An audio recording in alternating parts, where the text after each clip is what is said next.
بنی اسرائیل سے پوچھئے، یعنی بنی اسرائیل سے محمد صلی اللہ علیہ وسلم سوال کیجئے، ہم نے انہیں کتنی واضح نشانی دی ہیں، یعنی ان نشانیوں کے اندر حضرت موسیٰ علیہ السلام کو کتنی نشانیاں دی تھیں۔ وہ اپنا ہاتھ جو ہے وہ بغل میں رکھتے اور باہر نکالتے تو وہ چمکنے لگ پڑتا۔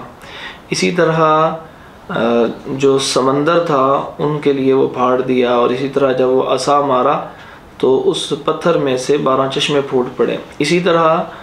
بہت ساری اور نشانیاں تھیں جن کے اندر ایک نشانی یہ تھی کہ عصا جس وقت پھینکا تو وہ اژدہا بن گیا، اور بھی کئی ایک نشانیاں تھیں، سورۃ الاعراف میں اس کا تذکرہ موجود ہے۔ تو ان کو بہت ساری واضح نشانیاں دیں، اور جو شخص اللہ کی نعمت کو بدل دے، اللہ کی نعمت کو بدلنے سے مراد یہ ہے کہ اس نعمت کو جھٹلا دے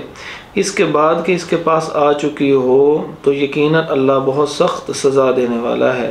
یعنی اللہ تبارک و تعالیٰ نے انہیں محمد رسول اللہ صلی اللہ علیہ وآلہ وسلم جو بھیجے ہیں تو یہ ایک نعمت تھی، لیکن انہوں نے اس سارے تذکرے کو بدل دیا۔ فرمایا اللہ بے شک بہت سخت سزا دینے والا ہے ان لوگوں کے لیے جنہوں نے کفر کیا، یعنی اہل مکہ کا مخاطب کیا جا رہا ہے کہ ان لوگوں کے لیے جنہوں نے کفر کیا دنیا کی زندگی خوشنما بنا دی گئی، یعنی یہ دنیا کے اندر غرق ہو چکے ہیں اور ان کو صرف دنیا ہی نظر آتی ہے اور آخرت پہ اعتراض کرتے، اور وہ ان لوگوں سے مذاق کرتے ہیں جو ایمان لے آئے، یعنی وہ دنیا کے اندر اتنے غرق ہو گئے اہل مکہ کہ وہ ایمان والوں سے مذاق کرنے لگے، حالانکہ جو لوگ ڈر گئے وہ قیامت کے دن ان کے اوپر ہوں گے، یعنی جو اللہ کے حضور خوف کھاتے ہیں، اس سے محبت کرتے ہیں، تقوی اختیار کرتے ہیں، قیامت کے دن ان کا درجہ بلند ہوگا ان لوگوں سے کہ جو صرف دنیا کے پیچھے پڑے ہوئے کافر لوگ ہیں۔ اور اللہ جسے چاہتا ہے بے حساب دیتا ہے۔ سب لوگ ایک ہی امت تھے، یعنی جب آدم علیہ السلام اس دنیا میں تشریف لائے اور حوا علیہ السلام آئے تو وہ ایک ہی امت تھیں، یعنی وہ صرف اور صرف اللہ کی عبادت کرنے والے تھے۔ پھر اللہ نے نبی بھیجے خوشخبری دینے والا اور ڈرانے والے، اور ان کے ہمراہ حق کے ساتھ کتاب اتاری، یعنی جب لوگوں نے اللہ تعالیٰ کے ہونے میں اختلاف کر لیا، یعنی شیطان نے ان کو وسوسہ ڈالا کہ سب سے پہلا تو یہ کہ اللہ ان کی سنتا نہیں ہے اور اس کو سنانے کے لیے وہ کسی کا سہارا لیں، یہ شیطانی وسوسہ تھا اس قسم کے توسل کا۔ تو اس سے آہستہ آہستہ اللہ کے ساتھ شریک بنانے شروع کر دیے، اور پھر اس کے بعد کئیوں سے تو خدا کا انکار کروا دیے۔ تو یہ فرمایا کہ اور ان کے ہمراہ حق کے ساتھ کتاب اتاری، یعنی ان کو جو کتاب دی ہے اس کے اندر ہر چیز موجود تھی، اور اس کے اندر حق و باطل کے درمیان فرق کرنے والی باتیں موجود تھیں، یعنی اگر وہ سمجھنا چاہتے تو سمجھ سکتے تھے، تاکہ وہ لوگوں کے درمیان، یعنی ہر نبی کو جو کچھ صحیفے دیے گئے وہ اسی طرح کے تھے، اس کے اندر توحید کا تذکرہ تھا، اور شیطان نے جو اختلافات اور وسوسے پھیلائے تھے ان کا رد تھا، تاکہ وہ لوگوں کے درمیان ان باتوں کا فیصلہ کرے جس میں انہوں نے اختلاف کیا۔ یعنی بتایا یہ جا رہا ہے کہ اگر ان جو اختلاف والی چیزیں ہیں ان کے درمیان فیصلہ چاہتے ہو تو اس جو کتاب ہے آخری کتاب اس کے اوپر عمل کرنا شروع کر دو اور اس سے ہدایت لو۔ جن میں انہوں نے اختلاف کیا، یعنی وہ جو اپنے اختلافات ہیں اس کو اس سے حل کیا جا سکتا ہے، اور اس میں اختلاف انہی لوگوں نے کیا جنہیں وہ دی گئی تھی۔ اس کے بعد کہ ان کے پاس واضح دلیلیں آ چکی، یعنی ان کے پاس سب کچھ ان کو معلوم تھا، پھر بھی انہوں نے اختلاف کیا اپنی تورات کے اندر۔ یعنی یوں سمجھ لیجئے کہ تورات جو ہے وہ پہلے لوگوں کے لیے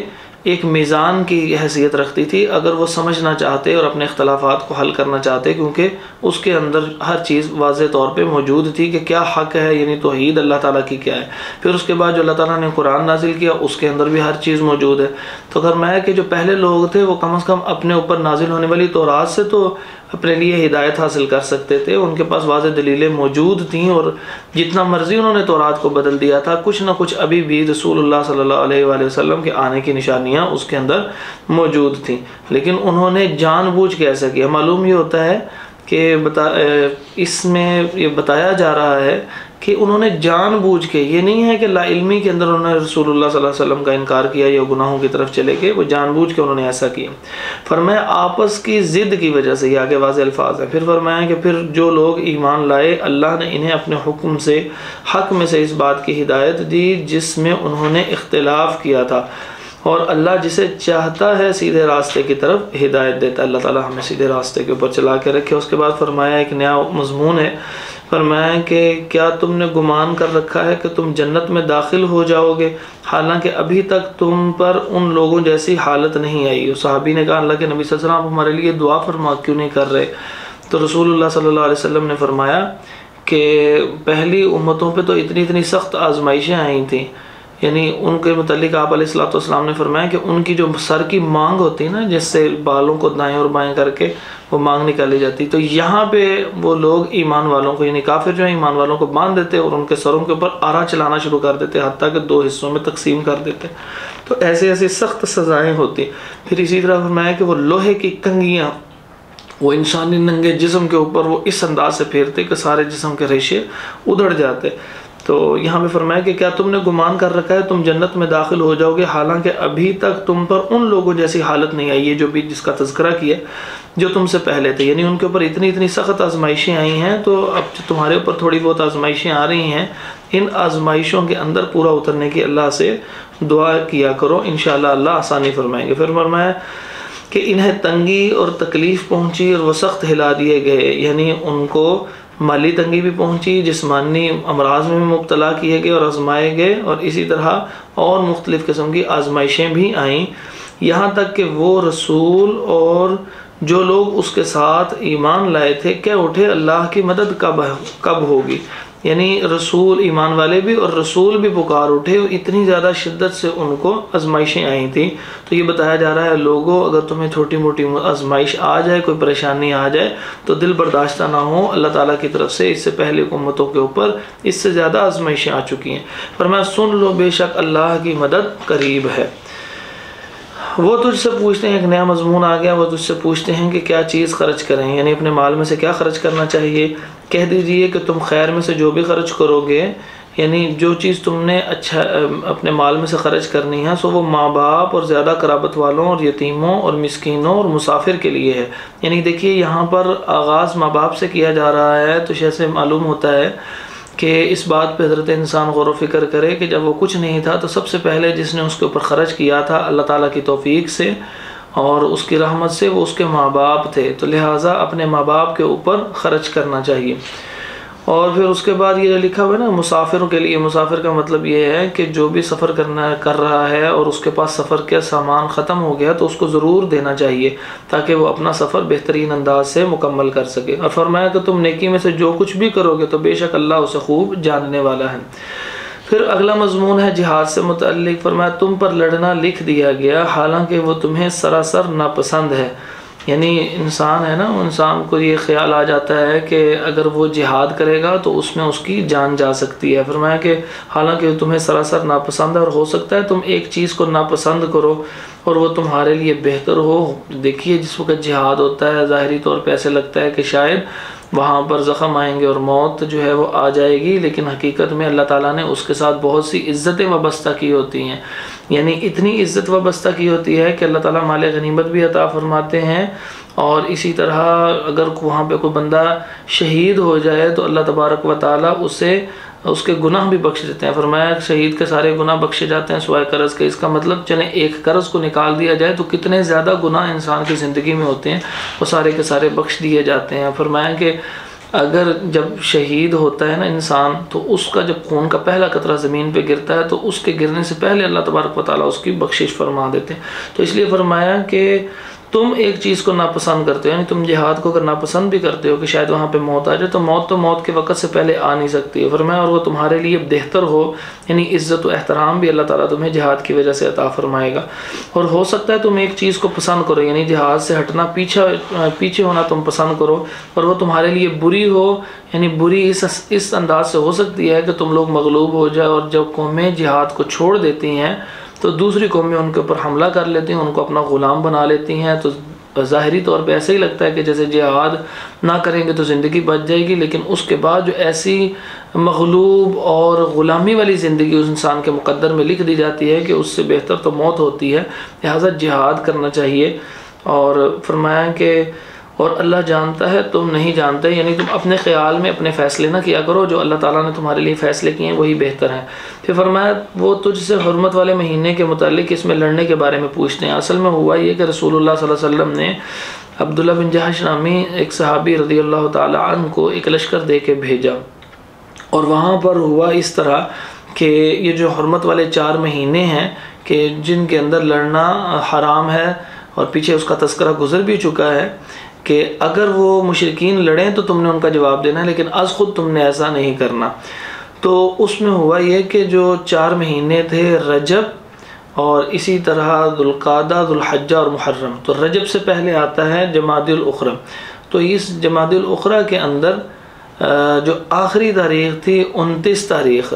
تو 29 تاریخ کو یہ لڑائی ہوئی، اور وہ 30 تاریخ کو یہ لڑائی ہوئی، وہ یہ سمجھتے رہے کہ اگلا مہینہ رجب کا چڑھ گیا ہے، یعنی انہوں نے جو رسول اللہ صلی اللہ علیہ وسلم نے لشکر بھیجا اس نے جمادی الاخری کی آخری تاریخ 30 تاریخ کو وہ جو ہے وہ لشکر گیا تھا لڑائی کے لیے۔ تو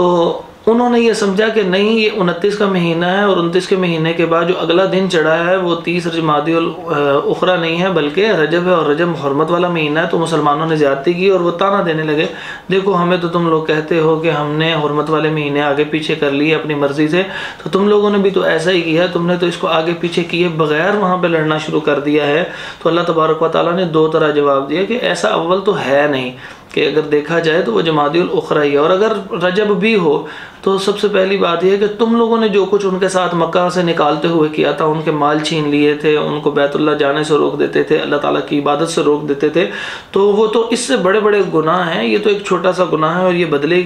کی وجہ سے ہی ہے، اور اس میں بھی جہاد کے اصولوں کے ساتھ ہی جہاد کیا گیا ہے۔ اور میں اب ترجمہ سماعت کیجئے۔ وہ تجھ سے حرمت والے مہینے کے متعلق اس میں لڑنے کے بارے میں پوچھتے ہیں، یعنی تنزن پوچھ رہے ہیں کہ دیکھو جی یہ کیا کر رہے ہیں،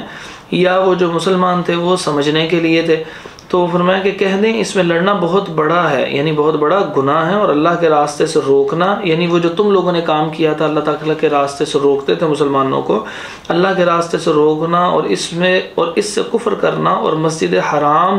سے روکنا، اور اس کے رہنے والوں کو اس سے نکالنا، یعنی تم لوگوں نے وہاں سے ان کو نکال باہر کیا تھا، جو اللہ کے نزدیک اس سے زیادہ بڑا ہے، یعنی اس سے زیادہ بڑا جرم ہے، اور فتنہ قتل سے زیادہ بڑا ہے۔ اور پہلے بھی اس بات کا ذکر ہو چکا ہے، فتنہ بمعنی آزمائش، اور قتل کے اندر انسان کی جان جاتی ہے، اور فتنہ اگر آزمائش میں انسان ناکام ہو جائے تو انسان کا ایمان جاتا ہے، اور ایمان کا چلا جانا زیادہ بڑی بات ہے انسان کی جان سے، اس لیے فرمایا کہ فتنہ قتل سے زیادہ بڑا ہے، اور وہ تم سے ہمیشہ لڑتے رہیں گے، یعنی کافر لوگ، یہاں تک کہ تمہیں تمہارے دین سے پھیر دیں، یعنی ان کی کوشش ہوگی یا تو وہ تمہیں ختم کر دیں یا پھر تم ڈر کے مارے دین کو بدل لو، اگر کر سکیں۔ فرمایا کہ اگر کر سکیں، اس کا مطلب ہے کہ وہ ایمان والے جو حقیقی ہوں گے ان کو وہ بدل ہی نہیں سکیں گے کبھی بھی، اور وہ ہمیشہ جو ہیں اللہ تعالیٰ کے دین کے اوپر قائم اور دائم رہیں گے۔ پھر آگے فرمایا کہ کچھ لوگ جو کمزور ہوں گے ان کے متعلق فرمایا، اور اگر تم میں سے جو اپنے دین سے پھر جائے، یعنی جس کے دل میں پہلے سے ہی خرابی موجود ہے اور وہ پھرنا چاہ رہا ہے، وہ پھر جائے، پھر اس حال میں مرے کہ وہ کافر ہو، یعنی وہ پھر چکا ہے اور وہ اب کافر ہو چکا ہے اور اسی حالت میں اس کو موت آ گئی، تو یہ لوگ ہیں جن کے اعمال دنیا اور آخرت میں ضائع ہو گئے۔ یعنی اگر کوئی شخص بھی ساری زندگی نیک اعمال کرتا رہے اور آخری عمر کے اندر آ کے بھی وہ دنیا سے رخصت ہوتے ہوئے کفر کی حالت میں رخصت ہو جائے، تو وہ اس کے جتنے زندگی کے نیک اعمال ہوں گے وہ سارے کے سارے حبط اور خراب ختم کر دیے جائیں گے۔ فرمایا اور آخرت میں اور پھر اس حال میں مرے کہ وہ کافر ہو، تو یہ وہ لوگ ہیں جن کے اعمال دنیا اور آخرت میں ضائع ہو گئے، اور یہی لوگ آگ والے ہیں اور وہ اس میں ہمیشہ رہیں گے۔ اللہ تعالیٰ ہمیں ایسا نہ بنائے۔ بے شک جو لوگ ایمان لائے اور انہوں نے ہجرت کی اور اللہ کے راستے میں جہاد کیا، یعنی 3 کام کر رہے ہوں، ایمان لے کر آئیں اور جس علاقے میں انہیں اسلام سے روکا جا رہا ہو وہاں پہ مت رہیں اور وہاں سے نکلیں اور اسلام کے علاقوں میں جہاں اسلامی حکومتیں وہاں چلے جائیں، اور اللہ کے راستے میں جنہوں نے جہاد کیا، یہ 3 کام جو لوگ کریں گے، فرمایا وہی اللہ کی رحمت کی امید رکھتے ہیں۔ یعنی 3 کام کرو گے تو پھر تمہیں اللہ کی رحمت کی امید بھی ہونی چاہیے، اور اللہ بے شک بخشنے والا نہایت رحم والا ہے۔ پھر آگے ایک مزید سوال کیا جا رہا ہے کہ وہ شراب اور جوئے کے متعلق، اس کے بارے میں تھوڑی سی بات تفصیل سے سمجھ لیجئے کہ شراب وہ چیز ہے کہ جو عام طور پر پھلوں کو جب خراب ہو جاتے ہیں تو ان کو نچوڑ کے تو اس میں سے جو بدبودار تعفن اٹھتا ہے اس کو پینے کے لیے الگ رکھ لیا جاتا تھا، اسے شراب کہا جاتا تھا۔ تو یہ جو شراب ہوتی تھی اس کو پینے کے بعد انسان جو ہے اس کو ایسا چکراتا تھا کہ انسان کو دنیا کی ہوش و خرد ختم ہو جاتی تھی اور انسان کی سمجھ بوجھ ختم ہو جاتی تھی۔ تو یہ لوگ شراب کا کاروبار کرتے تھے، اس میں تھوڑا بہت ان کو فائدہ ملتا تھا۔ اسی طرح مختلف جوئے لگاتے تھے، یعنی جوا وہ چیز ہوتی ہے کہ جس کے اندر پیسہ لگایا جاتا ہے اور پیسہ لگانے کے بعد یا تو پیسہ آ جاتا ہے بغیر کسی محنت کے۔ ایک ہے کاروبار میں پیسہ لگانا، یعنی اس میں کوئی چیز خریدتے ہیں، اس میں کمی بیشی ہو ممکن ہے۔ کاروبار میں پیسہ وہ کاروبار ہے، وہ بیع وہ حلال ہے۔ لیکن یہ جو جوا ہوتا ہے اس میں صرف پیسہ لگایا جاتا ہے اور کوئی چیز خریدی نہیں جاتی، بلکہ کسی کام کے ہونے نہ ہونے، کسی عمل کے ہونے نہ ہونے، کسی بات کے پورا ہونے نہ ہونے کے ساتھ اس کو وابستہ کر دیا جاتا ہے، اور اگر وہ کام ہو جائے تو دوسرے کا پیسہ آ جاتا ہے، اور اگر کام نہ ہو تو یہ پیسہ بھی ادھر چل جاتا ہے۔ لیکن بسا اوقات صرف دوسرے کا پیسہ تو آتا ہے لیکن آپ کا پیسہ نہیں جاتا۔ تو یہ دونوں کی دونوں جوئے کی شکلیں ہیں جو حرام ہے، اور اس میں لوگوں کو بڑا ظاہری طور پہ فائدہ ملتا تھا کہ بغیر کسی محنت کے اچانک پیسے سے پیسہ جڑ کے آ جاتا تھا۔ تو فرمایا کہ تجھ سے جوئے اور شراب، آپ سے محمد صلی اللہ علیہ وسلم شراب اور جوئے کے متعلق پوچھتے ہیں کہ یعنی کیا یہ حرام ہے؟ ابھی اس وقت حرام نہیں ہوئے تھے، اللہ رب العزت نے ان کی قباحت ذکر کی ہے، اس کے بعد سورۃ المائدہ کے اندر جا کے باقاعدہ طور پہ ان کو حرام کر دیا گیا۔ فرمایا کہہ دیجیے ان دونوں میں بہت بڑا گناہ ہے اور لوگوں کے لیے کچھ فائدے ہیں، یعنی ظاہری طور پہ تمہیں اس سے کچھ فائدہ میسر آ جاتا ہے، اور ان دونوں کا گناہ ان کے فائدے سے بڑا ہے۔ یعنی جو تم ظاہری طور پہ کما لیتے ہو، چیزیں تمہیں مل جاتی ہیں، تو اس کا فائدہ جیسے لاٹریاں نکل آنا، اس سے تمہیں فائدہ تو ملتا ہے، اور جو شراب ہے اس کو سائیڈ پہ رکھ لینا، اس پہ پیسہ تھوڑا لگتا ہے، لیکن جب وہ تیار ہو جاتی ہے تو شرابی جو ہوتا ہے اس کو پیسے کی زیادہ ضرورت، وہ جتنے مرضی پیسے آپ اس سے طلب کریں، اس کو جب شراب چاہیے تو وہ آپ کو پیسے دے کے وہ شراب لے لے گا۔ تو اس کا مطلب یہ ہوا کہ اس میں تھوڑے مال لگا کے زیادہ پیسے بچ رہے ہوتے ہیں، لیکن فرمایا کہ ان دونوں کا گناہ ان کے ان فائدوں سے بڑا ہے۔ اور آگے فرمایا وہ تجھ سے پوچھتے ہیں کہ کیا چیز خرچ کریں، کہہ دیجئے جو بہترین ہو، یعنی جو بہترین مال ہو اس کو اللہ کے راستے میں خرچ کرنا چاہیے۔ اس طرح اللہ تمہارے لیے کھول کر آیات بیان کرتا ہے تاکہ تم غور و فکر کرو دنیا اور آخرت کے بارے میں۔ اور وہ تجھ سے یتیموں کے متعلق پوچھتے ہیں۔ یتیم جو ہے اس بندے کو کہا جاتا ہے کہ جو ابھی بالغ نہ ہو اور اس کا والد فوت ہو جائے، لیکن اگر وہ بالغ ہو چکا ہے، اس کا والد فوت ہو چکا ہے، تو اس صلہ رحمی تو ہر انسان سے کرنی چاہیے، لیکن لفظ یتیم اس کے اوپر نہیں بولا جاتا۔ اصل میں جس وقت پہلے اسلام سے پہلے عادت یہ ہوتی تھی کہ اگر کوئی بندہ فوت ہو جاتا تو اس کے بچوں کا مال کھا لیا جاتا تھا، تو وہ مال کے متعلق جب یہ حکم نازل ہوا کہ آپ نے بالکل اس کو نہیں کھانا، اور جس نے یہ کھایا اس نے اپنے پیٹ کے اندر آگ بھر لی، تو اس حالت میں جو ہے وہ لوگ پریشان ہو گئے۔ لوگوں نے کہا ہم نے بالکل بھی ان کے مال کو ہاتھ نہیں لگانا، وہ مال سائیڈ پہ پڑا رہتا، اور وہ اجناس کی شکل میں جو تجارت کے لیے بھی لیا ہوتا تو وہ سائیڈ پہ اس طرح پڑا رہتا کہ وہ پڑا خراب اور گل جاتا، اور بندے ڈرتے رہتے کہ اگر ہم نے کہیں اس کو کسی کام میں لگایا تو کہیں کوئی گناہ نہ ہو، کیونکہ یہ بہت بڑی بات تھی۔ تو اس میں ان کو بتایا جا رہا ہے کہ اگر تم اس کو کاروبار میں لگاؤ گے، اور اگر کاروبار میں لگاتے ہوئے یہ مال آپس میں مکس ہو جاتا ہے اور تم اللہ سے ڈرتے ہوئے جو ہے وہ ان کے مال کا حصہ جو ہے ان کو ضرور دیتے ہو اور ان کی اصلاح کرتے رہتے ہو، تو یہ تمہارے لیے بہتر ہے۔ فرمایا اور وہ تجھ سے یتیموں کے متعلق پوچھتے ہیں محمد صلی اللہ علیہ وسلم، کہہ دیجئے کہ ان کے لیے کچھ نہ کچھ سنوارتے رہنا بہتر ہے، یعنی ان کے اخلاق، تعلیم، صحت وغیرہ میں کچھ نہ کچھ بہتری کی کوشش کرتے رہیں، اور اگر تم انہیں ساتھ ملا لو، یعنی ان کے مال تمہارے مال کے ساتھ مل جائیں تو تمہارے بھائی ہیں۔ اس کا مطلب یہ ہے کہ اگر وہ مال مل بھی جائے تو تم نے ان کی پرسنٹیج، اس کی کیفیت کو دیکھ لینا ہے، تو اس حساب سے ان کو ان کا جو ہے اضافہ دے دینا ہے، جو نفع کی صورت میں حلال کاروبار سے اللہ عطا فرمائے۔ فرمایا اور اللہ بگاڑنے والے کو سنوارنے والے سے جانتا ہے، اور اگر اللہ چاہتا تو تمہیں ضرور مشقت میں ڈال دیتا، یعنی پھر یہ اجازت نہ ملتی۔ بے شک اللہ سب پر غالب، کمال حکمت والا، اور مشرک عورتوں سے نکاح نہ کرو یہاں تک کہ وہ ایمان لے آئیں، یعنی اسلام کے علاوہ کسی بھی مذہب سے تعلق رکھنے والی کوئی عورت ہو اس سے نکاح حرام تھا۔ اسی آیت میں یہ بیان کیا جا رہا ہے، اور فرمایا یقیناً ایک مومن لونڈی کسی بھی مشرک عورت سے بہتر ہے۔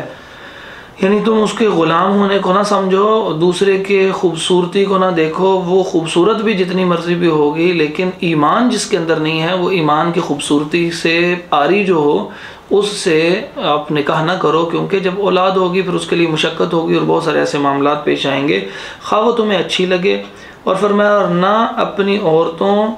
مشرک مردوں کے نکاح میں دو، یعنی اپنی بچیوں کا، اپنی بیٹیوں بہنوں کا نکاح بھی ان کے ساتھ مت کرو یہاں تک کہ وہ ایمان لے آئیں، اور یقیناً ایک مومن غلام کسی بھی مشرک مرد سے بہتر ہے، اور یہ بالکل واضح بات ہے، کیونکہ جو مومن ہوگا چاہے غلام بھی کیوں نہ ہو اس کے اندر ایمان موجود ہے، اور مشرک کے اندر ایمان کی خوبصورتی نہیں ہے بلکہ کفر کی گندگی اور نجاست اور غلاظت موجود ہے، اس وجہ سے غلام مومن بھی مشرک سے بہتر ہے، خواہ وہ تمہیں اچھا معلوم ہو، یعنی اس کا کوئی کاروبار ہے، وہ ظاہری شکل و صورت سے بڑا اچھا لگ رہا ہے اور وہ اچھے نرم لہجے میں بے شک بات کیوں نہ کرتا ہو، لیکن چونکہ وہ مشرک ہے تو لہٰذا ان کو اپنی بیٹیاں نہ دو، کیونکہ اسلام مقدم ہوتا ہے۔ یہاں تک یہ حکم پہلے موجود تھا، اس کے بعد سورۃ المائدہ کی آیت نمبر 5 میں اجازت دے دی گئی کہ تم جو ہے کفار میں سے، یعنی کفار کی مختلف قسمیں ہیں، اور ان قسموں میں سے جو اہل کتاب ہیں یعنی یہودی اور عیسائی، ان کی عورتوں سے نکاح کر سکتے ہو اگر وہ پاک دامنہ ہوں، لیکن پاک دامنی کی شرط وہاں پہ بھی لگائی ہوئی ہے، تو اب صرف تم ان سے نکاح کر سکتے ہو، باقی کسی بھی اور مشرکہ عورت سے، کوئی ہندو ہو کوئی اور عورت ہو، اس سے نکاح نہیں کیا جا سکتا، اور اسی طرح کسی بھی صورت میں مسلمان عورت کا کسی بھی کافر مرد کا، وہ کسی بھی اہل کتاب میں سے ہو یا کسی اور میں سے ہو، اس سے نکاح نہیں کیا جا سکتا، تو یہ خاص تخصیص کر دی گئی۔ یہ لوگ آگ کی طرف بلاتے ہیں اور اللہ اپنے حکم سے جنت اور بخشش کی طرف بلاتا ہے، اور لوگوں کے لیے اپنی آیات کھول کر بیان کرتا ہے تاکہ وہ نصیحت حاصل کریں۔ اور وہ تجھ سے حیض کے متعلق پوچھتے ہیں، یعنی آپ صلی اللہ علیہ وسلم سے حیض والی عورتوں کے متعلق پوچھتے ہیں۔ پہلے ہوتا یہ تھا کہ اگر حیض شروع ہو جائے یعنی ایام مخصوصہ ہوں تو پھر وہ عورت کے لیے وہ لوگوں نے ایک رواج بنا لیا تھا کہ وہ اس کے ہاتھ کی بنی ہوئی چیز بھی نہیں استعمال کرتے تھے، اس کو اچھوتوں کی طرح بالکل سائڈ پہ کر دیتے تھے۔ فرمایا کہ اس کے اندر صرف ایک پابندی ہے جس کا آگے ذکر آ رہا ہے، اور وہ پابندی یہ ہے کہ ان کے ساتھ وہ انتہائی قربت جو ہے وہ نہیں کرنی، یعنی وہ جو خاص انسان کی صحبت ہے صرف اس کی ممانت ہے، اس کے علاوہ کوئی اور ممانت نہیں ہے، یعنی ان کے ہاتھ سے ان کی جو حیض ہے وہ کسی اور چیز میں منتقل نہیں ہوتی، اور نہ انسان مسلمان جو ہے وہ کفر والا ناپاک ہوتا ہے۔ اچھا فرمایا اور وہ تجھ سے حیض کے متعلق پوچھتے ہیں، کہہ دے وہ ایک طرح کی گندگی ہے، سو حیض میں عورتوں سے علیحدہ رہو، یعنی ان سے قربت نہیں کر سکتے۔ اس کے بعد فرمایا کہ ان کے قریب نہ جاؤ اور ان کے قریب نہ جاؤ، یعنی مطلب یہی ہے کہ صحبت سے منع کیا جا رہا ہے یہاں تک کہ وہ پاک ہو جائیں۔ اس کا مطلب یہ ہے کہ جب حیض ختم ہو جائے اور پاک ہو جائیں، یعنی پھر وہ حیض ختم ہونے سے پاک ہوں اور ساتھ ہی غسل بھی کر لیں، غسل حیض جو ہے وہ بھی کر لیں، پھر جب وہ غسل کر لیں تو ان کے پاس آؤ، یعنی فرمایا کہ غسل کرنے کے بعد آنے کی اجازت دی جا رہی ہے۔ تو اس کا مطلب یہ ہے کہ اگر حیض ختم ہو جائے اور عورت نے غسل نہ کیا ہو تو تب بھی اس کے قریب جانے کی اجازت نہیں ہے، کیونکہ اللہ تعالیٰ فرماتے ہیں پھر جب وہ غسل کر لیں تو پھر ان کے پاس آؤ، جہاں سے تمہیں اللہ نے حکم دیا ہے، یعنی کہ تم نے جو قربت کرنی ہے وہ پچھلی طرف سے نہیں کرنی، وہ جو فطرت کے مطابق ہے اسی طرح تم صرف قربت کر سکتے ہو۔ بے شک اللہ ان سے محبت کرتا ہے جو توبہ کرنے والے ہیں، اور ان سے محبت کرتا ہے جو بہت پاک رہنے والے ہیں، یعنی تم اپنے اگر انسانوں تم لوگوں نے ایسا گندا کام قطعاً نہیں کرنا، کیونکہ اگر تم نے یہ کام کیا تو یہ اتنا برا ہے کہ اللہ پھر تم سے محبت نہیں فرمائیں گے۔ فرمایا کہ تمہاری عورتیں تمہارے لیے کھیتی ہیں، یعنی کھیتی کا مطلب یہ ایک بڑی خوبصورت مثال ہے کہ جیسے ایک کھیت ہوتا ہے، اس کے اندر پانی ڈالا جاتا ہے، بیج ڈالا جاتا ہے تو اس میں سے پودا نکلتا ہے اور پھر وہ تناور درخت بن جاتا ہے، اور یہ کام کرنے والا ہی اس کے فوائد حاصل کرتا ہے، پھل کی صورت میں، چھاؤں کی صورت میں، مضبوطی کی صورت میں۔ تو اسی طرح یہ تمہاری عورتیں تمہاری کھیتی ہیں، مطلب یہ ہے کہ اس سے تمہیں جب قربت ہوگی تو تمہیں اللہ رب العزت اولاد بھی عطا فرمائے گا، اور پھر وہی اولاد جب وہ پل بھر کے جوان ہوگی تو اس اولاد سے تمہیں بہت سارے فائدے ملیں گے۔ تو یہ ایک بڑی خوبصورت بات بتائی گئی۔ فرمایا تمہاری عورتیں تمہارے لیے کھیتی ہیں، سو اپنی کھیتی میں جس طرح چاہو آؤ، یعنی تمہیں صرف ایک چیز منع کر دی گئی کہ یعنی تم نے جو ہے وہ پیچھے سے جمع نہیں کرنا، دوبر سے جمع نہیں کرنا، باقی تم جس انداز سے مرضی کر سکتے ہو اپنی قربت کا یہ معاملہ فرمایا کہ اور اپنے لیے آگے سامان بھیجو، یعنی کوئی نیک اعمال کیا کرو اور اللہ سے ڈرو اور جان لو کہ یقیناً تم اس سے ملنے والے ہو اور ایمان والوں کو خوشخبری دے دیں۔ اور اللہ کو اپنی قسموں کا نشانہ نہ بناؤ۔ بعض اوقات انسان کسی بات پہ غصے میں آ جائے اور کوئی نیکی کرتا ہوا کہہ دے کہ جی اللہ کی قسم فلاں بندے نے جو مجھے تنگ کیا ہے یا مجھ پہ طعنہ کیا ہے، یہ الزام لگایا، تو اب میں یہ فلاں نیکی نہیں کروں گا۔ فرمایا تم اللہ کی قسم نہ کھایا کرو۔ اور ایک اور حدیث میں بھی ہے جس کا مفہوم ہے کہ اگر کوئی کسی بات پہ تم نے تاکیدی قسم کھا لی ہے اور وہ قسم کھانے کے بعد تمہیں محسوس ہوتا ہے کہ فلاں کام جو زیادہ بہتر ہے تو یہ کر لینا چاہیے، تو جو تم نے قسم کھائی ہے اب اس قسم کا کفارہ ادا کر دو اور تم وہ کام کر لو۔ قسم کی 3 قسمیں ہیں۔ پہلی قسم اس کی یہ ہے کہ ایسی قسم کہ جو انسان بات پہ بات کھاتا جاتا ہے، جس کا انسان کو خود بھی پتہ نہیں ہوتا، جیسے تقیہ کلام ہو گیا، قسم کھانے کے بعد بھی اس کو نہیں پتہ ہوتا وہ قسم کھا رہا ہے، اور اس کے اوپر اللہ رب العزت اس کو کوئی گناہ نہیں دیں گے۔ اور دوسری قسم وہ ہوتی ہے جو لوگوں کو دھوکہ دینے کے لیے کھائی جاتی ہے، تو اس کا حال یہ ہے کہ اب وہ توبہ کرے اور پھر اس بندے سے بھی معذرت کرے کہ جس کو دھوکہ دینے کے لیے اس نے قسم کھائی، یہ بہت بڑا گناہ ہے۔ تیسری قسم کی وہ قسم ہے کہ انسان کسی بات پہ اللہ کی قسم کھا لے اور یہ کہے کہ میں فلاں کام یہ کام کروں گا یا فلاں کام نہیں کروں گا، تو یہ تاکید کے طور پہ قسم کھائے، تو اس یمین کو، اس قسم کو یمین منعقدہ کہا جاتا ہے۔ اور اگر یہ قسم ٹوٹے یا وہ جیسے میں نے ابھی آپ کے سامنے حدیث کی روح سے بتایا کہ اس سے کوئی اچھا کام نظر آ رہا ہے اور وہ کرنا چاہے تو وہ اپنی قسم کا کفارہ دے۔ سورۃ المائدہ میں اس کی مزید وضاحت ہے، وہاں جا کے بھی کریں گے۔ یہاں پہ اس قسم کا کفارہ سماعت کر لیجئے، 10 مسکینوں کو کھانا کھلائے یا ان کا لباس لے کے دے، یا پھر ان کو، یا پھر کوئی ایک غلام آزاد کرے، یا پھر وہ 3 روزے رکھے، یہ قسم کا کفارہ ہے۔ اچھا، اس کے بعد فرمایا کہ اور اللہ کو اپنی قسموں کا نشانہ نہ بناؤ، یعنی تم کسی بات سے دل برداشتہ ہوئے اور کوئی کام چھوڑنا چاہتے ہو اور تم اللہ کی قسم کھا لو اس بات پہ، ایسا نہ کرو۔ اس سے بچنے کے لیے کہ تم نیکی کرو اور گناہ سے بچو، اس سے بچنے کے لیے کہ تم نیکی کرو، جس کی میں نے ابھی وضاحت کر دی ہے کہ کوئی اچھا بلا نیک کام انسان کرتا کرتا کسی بات پہ کہے جی اللہ کی قسم میں یہ نہیں کروں گا، تو یہ کام نہ کیا کرو۔ اللہ آگے فرماتے ہیں اور گناہ سے بچو، یعنی نیکی نہ کرنا بھی ایک قسم کا گناہ ہے کہ تم قسم کھا لو کہ تم نے نیکی نہیں کرنی، تو اس قسم کے گناہ سے بچو اور لوگوں کے درمیان اصلاح کرو، اور اللہ سب کچھ سننے والا اور سب کچھ جاننے والا ہے۔ اللہ تمہیں تمہاری قسموں میں لغو پر نہیں پکڑتا۔ یہ جو سب سے پہلی قسم ذکر کی ہے کہ بات بے بات قسم کھانا اور انسان کو پتہ بھی نہیں ہوتا کہ وہ قسم کھا رہا ہو، تو فرمایا کہ اللہ تمہیں تمہاری قسموں میں لغو پر نہیں پکڑتا بلکہ تمہیں اس پر پکڑتا ہے جو تمہارے دلوں نے کمایا۔ یعنی انسان جو کسی بات پہ تاکیداً قسم کھائے کہ یہ کام میں کروں گا، یہ کام نہیں کروں گا، تو اس کے اوپر پکڑ ہوتی ہے تمہاری۔ یا تم نے کسی کو دھوکہ دینے کے لیے کیا ہے تو پھر اس پہ پکڑ ہوگی۔ تو میں نے ان دونوں کی الگ الگ وضاحت کر دی۔ اور اللہ بے حد بخشنے والا اور نہایت بردبار ہے۔